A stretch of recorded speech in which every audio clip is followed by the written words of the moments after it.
अगर कोई आपको छोड़कर चला जाए तो क्या आपकी ज़िंदगी ख़त्म हो जानी चाहिए?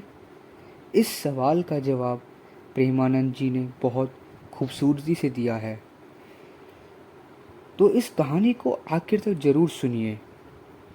किसी से ज़्यादा सब लगाव मत रखो। प्रेमानंद जी की एक गहरी सीख। एक बार एक युवक प्रेमानंद जी महाराज के पास पहुंचा।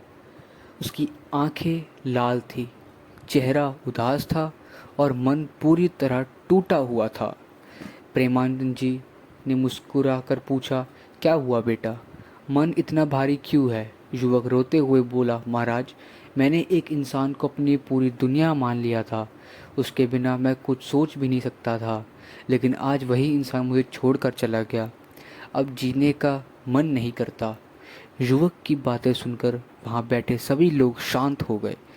प्रेमानंद जी कुछ क्षण तक उसे देखते रहे, फिर धीरे से बोले, बेटा, जिसे तुमने अपनी दुनिया बनाया है वो खुद इस दुनिया में हमेशा रहने वाला नहीं है। युवक हैरान होकर उनकी तरफ देखने लगा।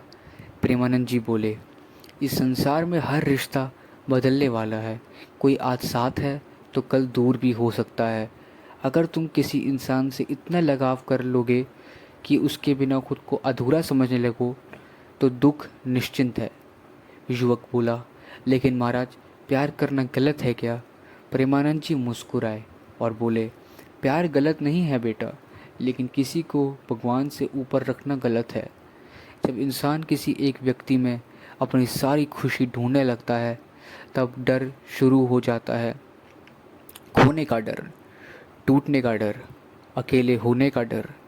फिर प्रेमानंद जी ने पास रखा एक दीपक जलाया।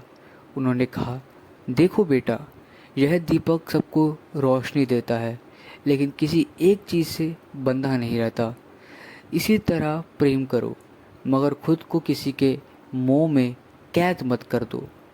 युवक की आंखों से आंसू बहने लगे।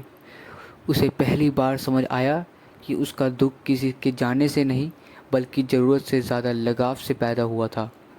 प्रेमानंद जी ने अंत में कहा, जिस दिन तुम अपनी खुशी का मालिक खुद बन जाओगे, उस दिन कोई तुम्हें छोड़कर जाए फिर भी तुम्हें टूटोगे नहीं। उस दिन के बाद युवक ने खुद को बदलना शुरू किया।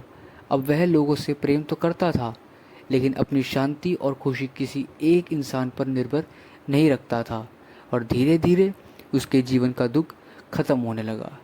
तो दोस्तों, अगर आपको इस युवक की कहानी और प्रेमानंद जी की बात अच्छी लगी हो तो चैनल को लाइक, शेयर और सब्सक्राइब ज़रूर कीजिएगा। धन्यवाद।